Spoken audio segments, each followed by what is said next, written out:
जो हमारे India next जो वैकेंसी आई है वो रमन रिसर्च इंस्टीट्यूट की ओर से आई है, जो कि बेंगलुरु में सिचुएटेड है। ये एक प्रीमियम इंस्टीट्यूट है जो कि research basic science funded government of India की तरफ से और department of science and technology की तरफ से ये इंस्टीट्यूट है। जो आपको इनवाइट किया जा रहा है एप्लीकेशन, वो ऑनलाइन एप्लीकेशन इनवाइट किया जा रहा है। इसमें जितने भी इंडियन नेशनल्स हैं वो सारे लोग एलिजिबल है।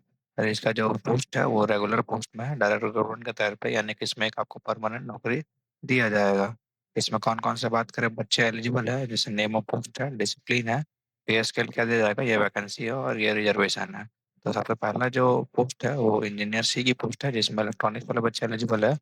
पे लेवल 11 पे दो वैकेंसी है और दोनों यूआर में है, तो सभी बच्चे इसमें एलिजिबल है। नेक्स्ट इंजीनियर बी की है। इंजीनियर बी की पोस्ट के लिए इलेक्ट्रॉनिक्स मैकेनिकल इंस्ट्रूमेंटेशन के लिए पे लेवल 10 पे आपको लगभग दो, एक, एक यानी कि चार वैकेंसी आपको दी गई है। इसमें से ये रिजर्वेशन कैटेगरी दिया हुआ है।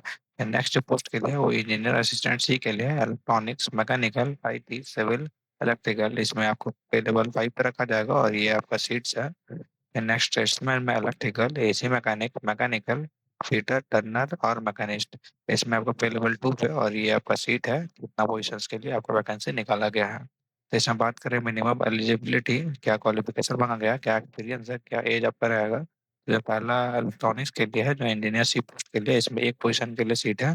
जैसे इसमें दो पोजीशन जो था, दो पोजीशन में एक पोजीशन वन है, एक पोजीशन वन में आपके पास एमएससी इंडियन डिग्री इलेक्ट्रॉनिक्स में फर्स्ट क्लास में होना चाहिए और 3 साल का एक्सपीरियंस होना चाहिए, या फिर एमटेक डिग्री आपके पास होना चाहिए फर्स्ट क्लास से। और ये डिजायरेबल में, डिजायरेबल का मतलब होता है कि अगर है आपके पास ठीक है, नहीं है तो भी कोई दिक्कत नहीं है, लेकिन एसेंशियल वाला क्वालिफिकेशन बस होना चाहिए। और ये अपर एज लिमिट है। और जो दूसरा वैकेंसी है एनआईसी में, जो दो सीट है, तो एक सीट उस क्राइटेरिया पर रखा जाएगा, दूसरा जो सीट है इस क्राइटेरिया से उनको फिल किया जाएगा कि एमएससी आपका इंजीनियरिंग डिग्री इलेक्ट्रॉनिक्स होना चाहिए फर्स्ट क्लास से, 3 साल का एक्सपीरियंस होना चाहिए रेलेवेंट फील्ड में, और एमटेक डिग्री उनके पास होना चाहिए फर्स्ट क्लास में, और ये इनका डिजायरेबल है। नेक्स्ट इंजीनियर बी के लिए है इलेक्ट्रॉनिक्स, इसमें चार पोजीशन है। जो पहला पोजीशन है वो एमएससी या फिर इंजीनियर डिग्री आपका इलेक्ट्रॉनिक्स में फर्स्ट क्लास से होना चाहिए, डिजायरेबल में दिया हुआ, और अपर एज लिमिट 35 साल दिया गया है।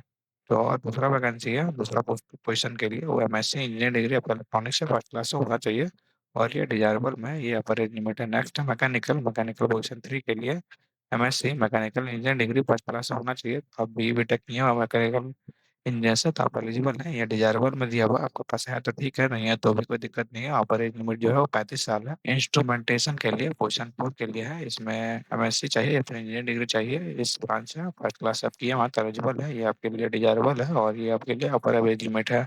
ये इंजीनियरिंग असिस्टेंसी है, जिसमें टोटल 8 पोजीशन है। 8 पोजीशन में अलग अलग ब्रांच के बच्चे एलिजिबल हैं। जैसे इलेक्ट्रॉनिक्स के लिए डिप्लोमा इन इलेक्ट्रॉनिक्स इंजीनियरिंग, ये डिजायरेबल में दिया हुआ, आपका अपर एज लिमिट 28 साल होना चाहिए। और नेक्स्ट पोजीशन के लिए डिप्लोमा इन इलेक्ट्रॉनिक्स इंजीनियरिंग, इसमें भी आपके पास एक्सपीरियंस अगर इस फील्ड में है तो ठीक है, नहीं है तो कोई दिक्कत नहीं है। और ये अपर एज लिमिट है। फिर डिप्लोमा इन इलेक्ट्रॉनिक्स ये डिजायरेबल है, फिर अपर एज लिमिट पोजीशन 4 के लिए डिप्लोमा इन इलेक्ट्रॉनिक्स, एक्सपीरियंस इसमें होना चाहिए डिजिटल इंस्ट्रूमेंटेशन में, और ये अपर एज लिमिट है आपका। और मैकेनिकल के लिए पोजीशन 5 में निकाला गया है, डिप्लोमा इन मैकेनिकल इंजीनियरिंग, जिसमें ये डिजायरेबल है और ये आपका अपर एज लिमिट है। फिर आईटी के लिए पोजीशन 6, इसमें डिप्लोमा आपका कंप्यूटर साइंस या फिर आईटी में अगर है तो ठीक है, और ये डिजायरेबल में दिया हुआ है, ये आपका पर लिमिट दिया हुआ है। नेक्स्ट सिविल के लिए पोजीशन 7, डिप्लोमा आपका सिविल से होना चाहिए और 3 साल का एक्सपीरियंस होना चाहिए। ऑटोकैड वगैरह अगर आप जानते हैं तो आपको प्रेफरेंस दिया जाएगा, और अपर एज लिमिट ये 28 साल है।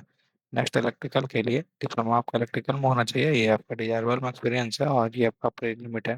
तो इस तरह से करके ये टोटल 8 पोजिशंस के लिए अलग अलग ब्रांचेस के बच्चे इसमें एलिजिबल है।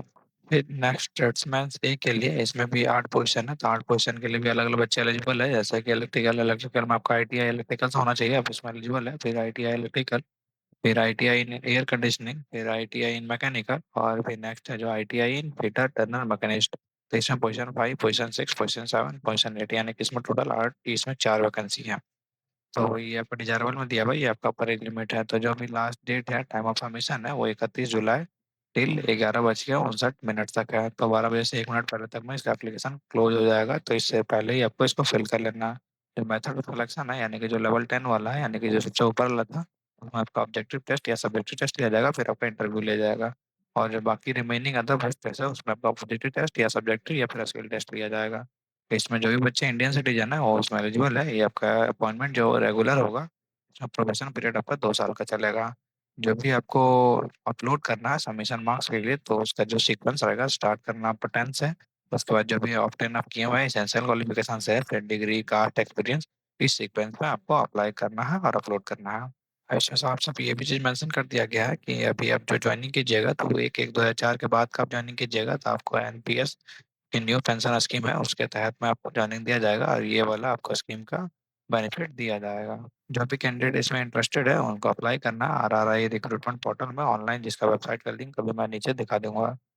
इसका जो भी कॉल लेटर है रिटर्न टेस्ट के लिए, वो आपको भेजा जाएगा ईमेल के माध्यम से। जो भी कैंडिडेट है वो written test, skill test, interview के लिए जाएंगे, वो अपने खुद के ऑन कोर्स से ही जाएंगे। इसमें जो अप्लाई करने के लिए एप्लीकेशन फीस की बात करें तो 250 रुपये रखा गया है, जो कि यूआर, ओबीसी, ईडब्ल्यूएस के बच्चों के लिए है। और अगर कोई बच्चा मल्टीपल पोस्ट के लिए अप्लाई करना चाहता है तो उनको सेपरेट फॉर्म भरना पड़ेगा और सेपरेट फीस भी उनको देना पड़ेगा हर एक पोस्ट के लिए। और जो बच्चे SC ST वुमेन या दिव्यांग कैंडिडेट है उनको किसी भी तरह का कोई भी फॉर्म फिलअप का पैसा नहीं देना पड़ेगा। जो भी बच्चे इंटरेस्टेड है वो इस वाले वेबसाइट में जाकर इसको अप्लाई कर सकते हैं। और कोई भी नोटिफिकेशन रिलेटेड डाउट है तो कमेंट करके मुझसे पूछ सकते हैं। जय हिंद।